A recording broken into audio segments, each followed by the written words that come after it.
아침에 하나님의 귀한 은혜와 은총이 우리 안에 가득하시기를 예수님의 이름으로 축원합니다. 이 마음으로요, 앞뒤 옆에 계신 분들과 함께 가장 밝은 웃음으로 참 잘 오셨습니다, 큰 은혜 받으시기 바랍니다 라고 인사하겠습니다. 참 잘 오셨습니다, 큰 은혜 받으시기 바랍니다. 참 잘 오셨습니다, 큰 은혜 받으시기 바랍니다. 이제 서로를 보시고요, 이쪽은 저쪽을, 저쪽은 이쪽을, 그리고 영상으로 예배 드리신 분들도 함께 손을 들며 인사하겠습니다. 참 잘 오셨습니다, 큰 은혜 받으시기 바랍니다. 참 잘 오셨습니다, 큰 은혜 받으시기 바랍니다. 오늘은요, 공자와 관련된 이야기로 말씀을 시작하려 합니다. 공자와 그가 살던 나라의 왕이 앉아 대화를 했습니다. 임금은 스스로 자신의 정치를 매우 잘하고 있다는 자랑, 자화자찬을 했지요. 이에 백성들이 힘들게 사는 것에 대해 고민하고 괴로워하던 공자는 왕의 자랑에 조목조목 문제점을 말합니다. 이 말에 임금의 등에서는 식은땀이 나고요, 머리에는 따끔한 침을 맞는 것 같았다 합니다. 여기서 나온 고사성어가 정문일침, 정수리에 침 하나를 꽂는다는 뜻으로 매우 적당하며 적절한 충고를 일컫는 말입니다. 이후 임금은 백성들의 삶을 돌아보는 멋진 왕이 되었다고 전해집니다. 한마디의 말이 얼마나 중요한지, 한마디의 말이 얼마나 힘이 있는지를 알려주는 이야기지요. 그래서 말과 관련된 속담을 찾아보았습니다. 말과 관련된 속담 무려 100개, 200개 가까이 되더라고요. 그중 말 한마디로 천냥빚을 갚는다처럼 말의 중요성을 의미하는 것, 우리는 보통 20개 이상 정도를 사용하지만 손으로 셀 수 없을 만큼 많았습니다. 그러면 성경은 어떨까요? 말에 대해서.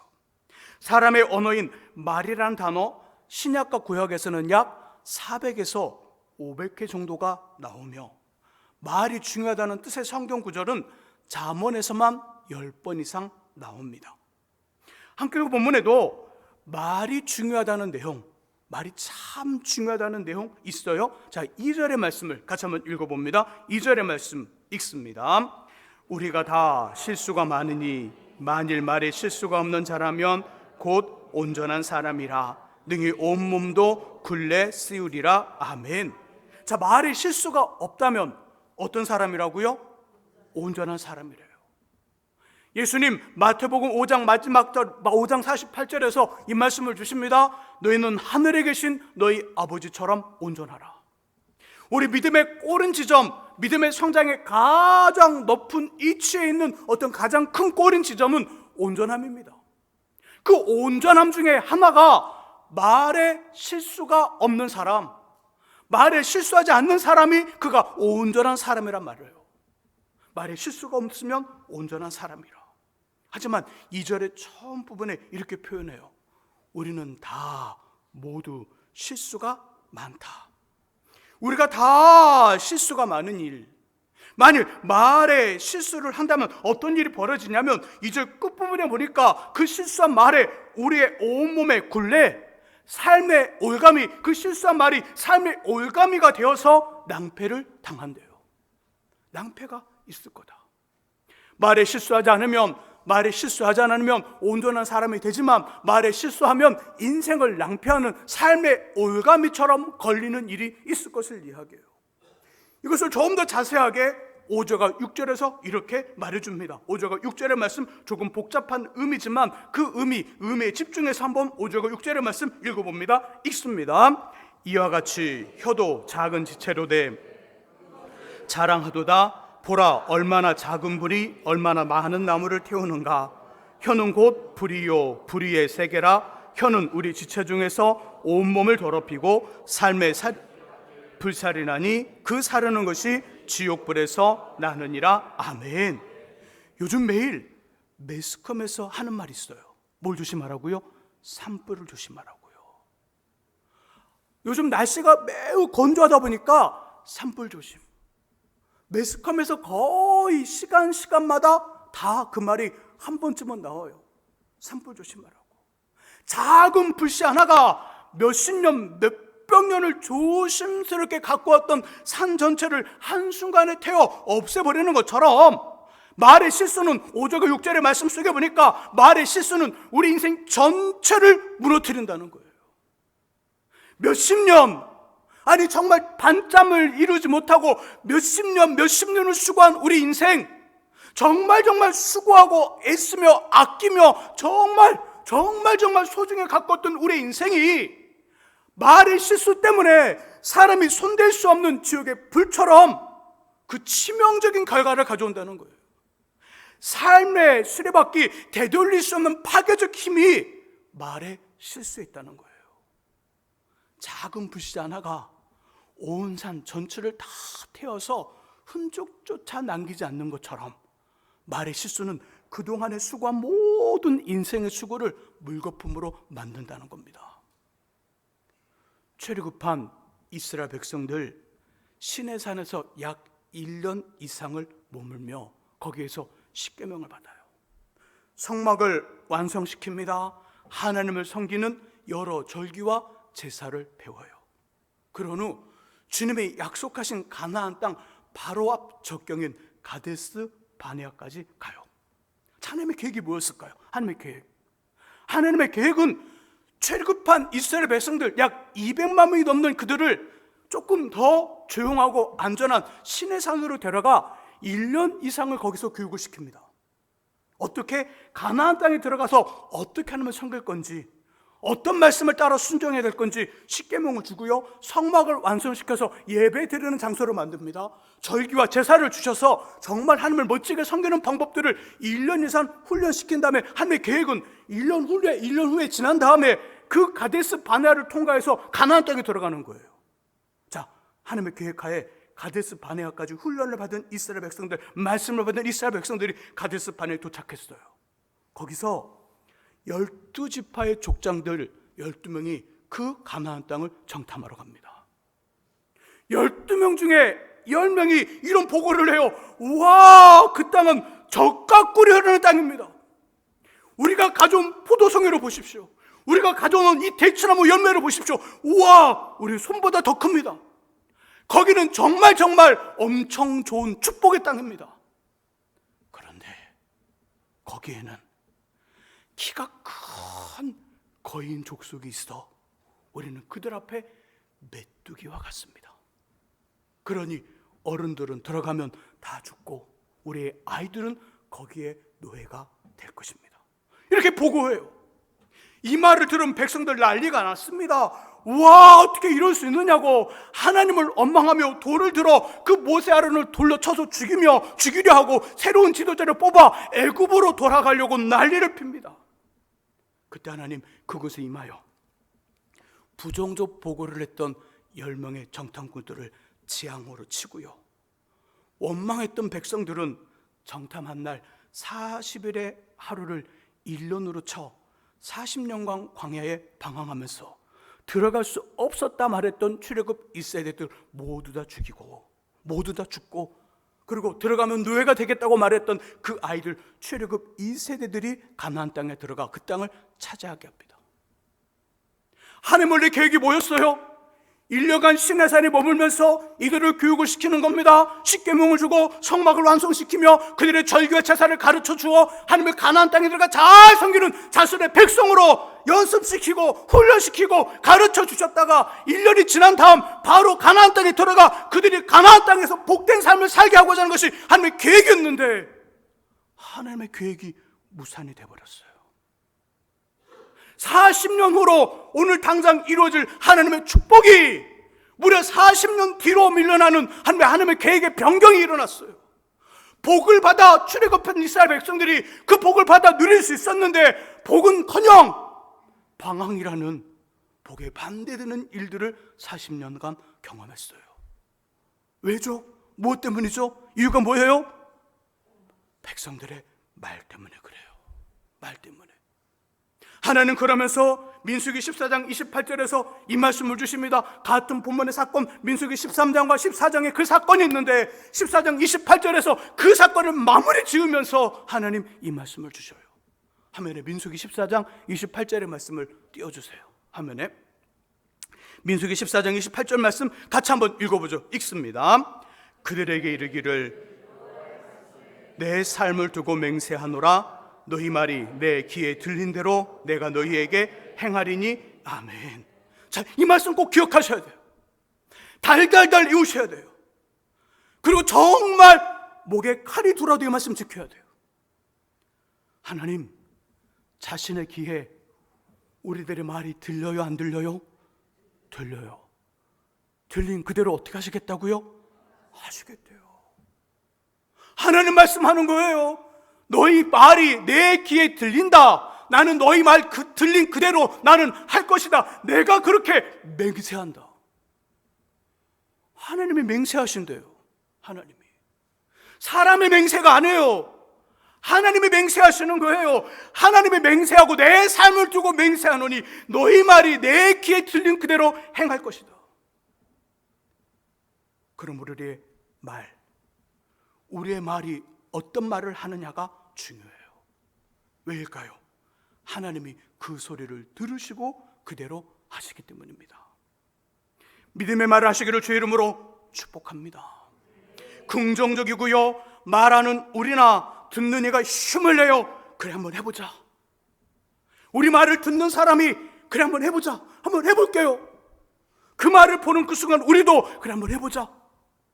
이런 말들, 위로와 격려의 말, 다른 사람의 말을 뚝 끊고 감정을 다치게 하며 마음의 문을 닫게 하는 공격적이고 잘난 체하며 자랑의 언어가 아니라, 우리가 말하면 그 사람이 더 말하고 싶은 거 있잖아요.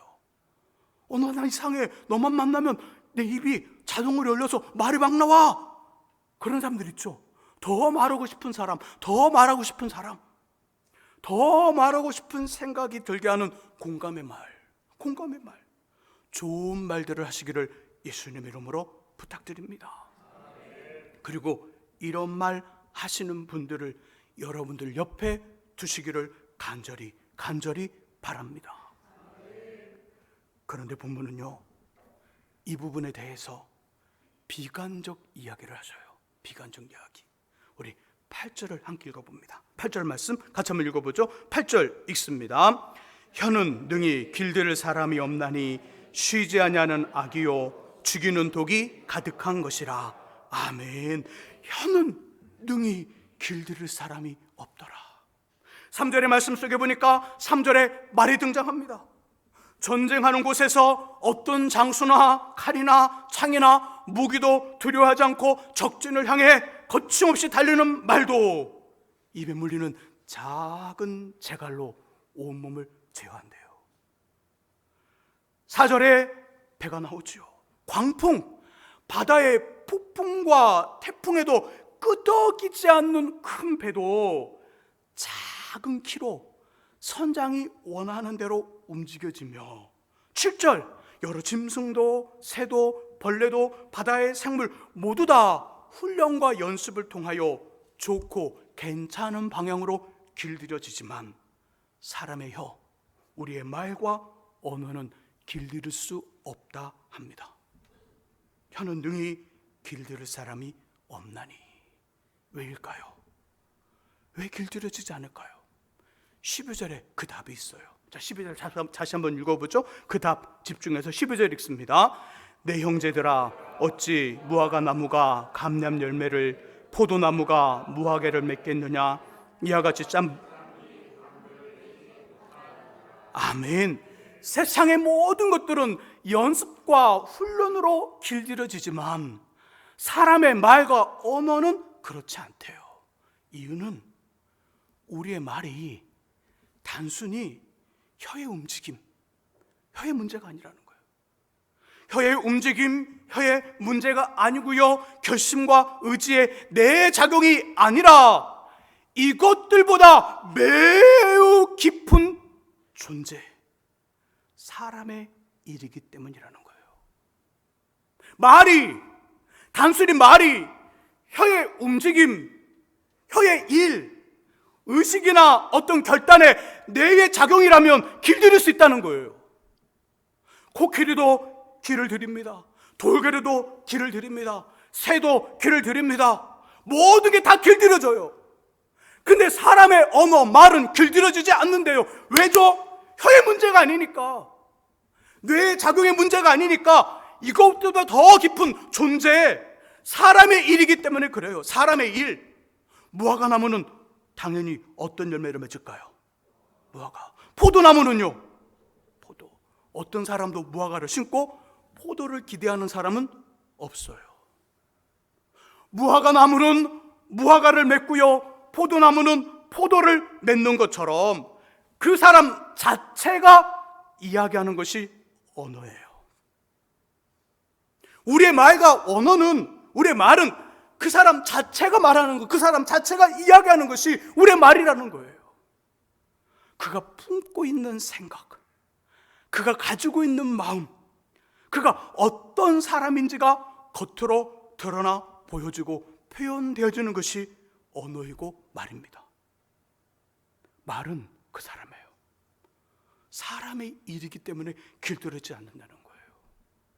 선한 사람은 마음에 쌓은 선에서 선을 내고 악한 자는 그 쌓은 악에서 악을 내나니 이는 마음에 가득한 것을 입으로 말함이라. 마음에 가득한 것을 입으로 말함이라. 아파트를 사고 파는 것을 통해 재테크를 하고요, 이것에 관심이 엄청 많은 여성교회 회장님이 계셨어요. 어느 주일 오후 예배 때 그 선교회에 헌신 예배가 있었고요, 목사님의 설교가 끝나자 헌신과 결단의 찬송을 하며 헌금을 드리는 시간이 되었습니다. 주보를 봤더니 주보에 찬송가 94장, 예전에는 102장, 주 예수보다 더 귀한 것은 없네, 그것이 순서지에 있었어요. 회장님 일어나 마이크 앞으로 와 멘트를 날립니다. 강사 목사님의 은혜로운 말씀 감사드립니다. 우리 함께 헌신과 결단의 마음으로 준비한 예물 하나님께 드리겠습니다. 다 같이 찬송가 102동을 부르겠습니다. 무슨 말인지 아직 몇 분이 모르신 것 같네요.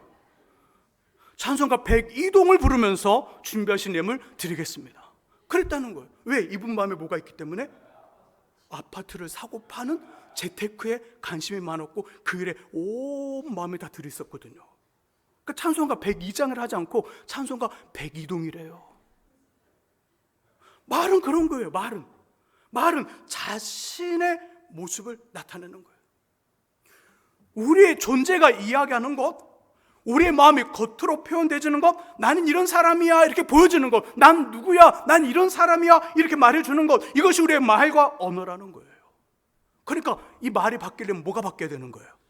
혀예요? 뇌의 작용이에요? 사람이에요? 사람이 바뀌어야 되는 거예요. 혀를 바꾸는 문제가 아니에요. 뇌의 작용을 바꾸는 게 문제가 아니에요. 사람 그 자체를 바꾸지 않으면 말은 변하지 않는 거예요. 말이 진짜 변화되고 싶다면 나를 바꿔야 되는 거예요.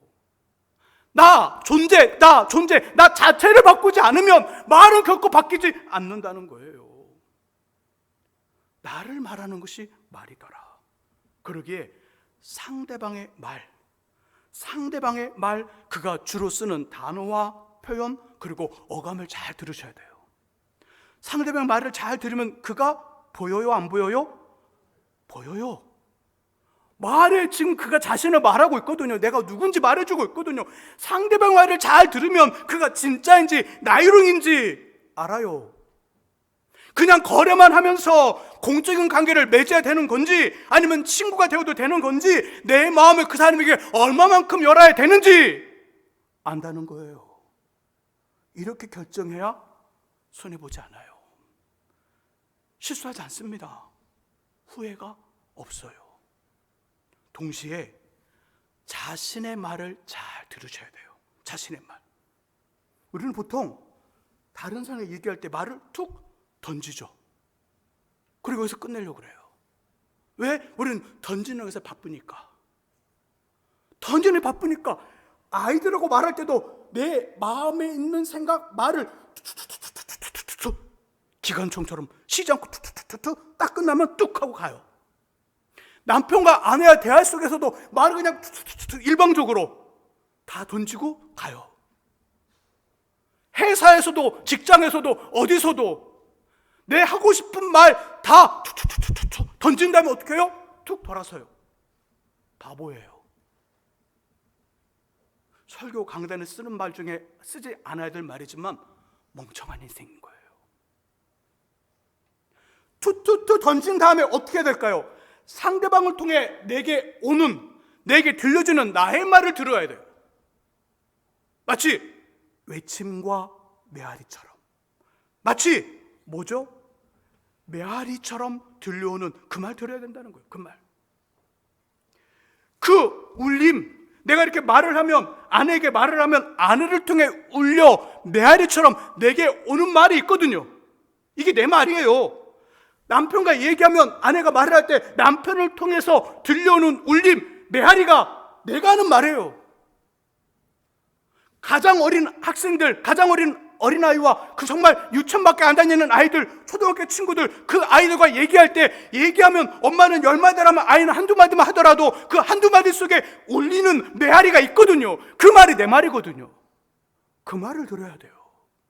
그 말을 들으면 내가 지금 어떤 상태인지, 내가 지금 어떤 마음인지, 그리고 내가 누구인지 정확히 진단이 됩니다. 정확히 진단이 되고 파악이 돼서 더 좋아지도록, 더 나빠지지 않도록 손을 쓸 수 있어요. 상대방 말을 잘 들어야 되는 동시에 내가 하는 말을 잘 들어야 됩니다.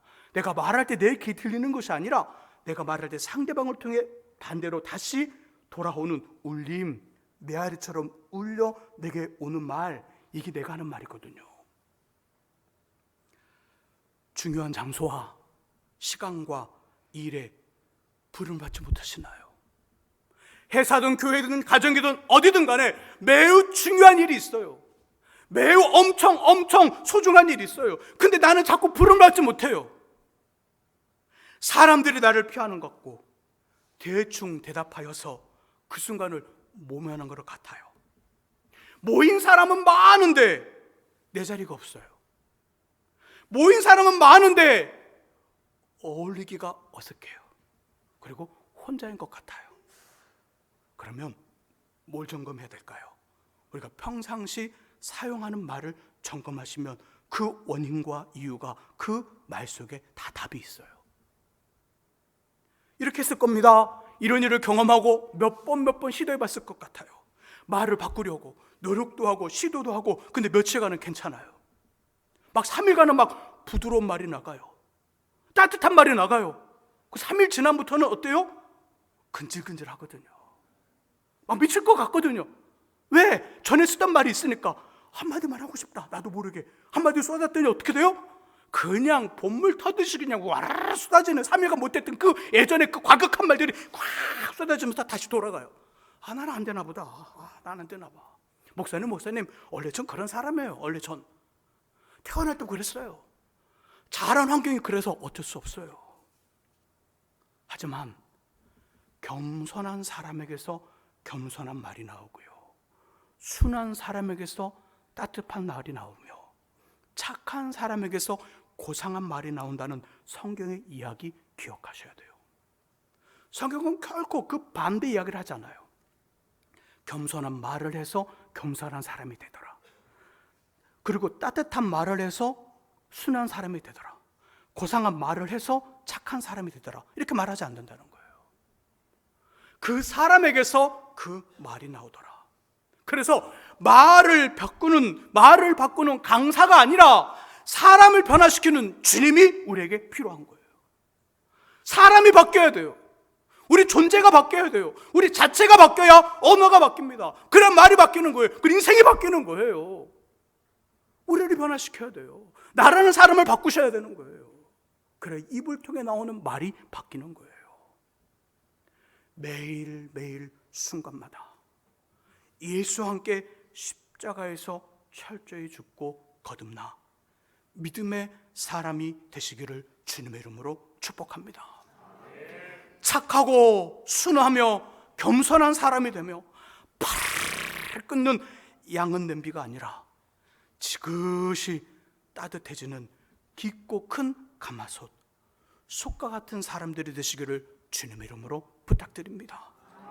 그래서 신앙의 말로 위로하고 격려하며 이렇게 세워주는 품고 공감하는 말로 만나고 싶은 사람, 난 너 정말 만나고 싶어, 저 사람 정말 만나고 싶어, 그런 환영받는 인생, 하나님의 평강과 평안을 만드는 화평과 화목의 삶이 되시기를 예수님의 이름으로 축원합니다. 기도하겠습니다.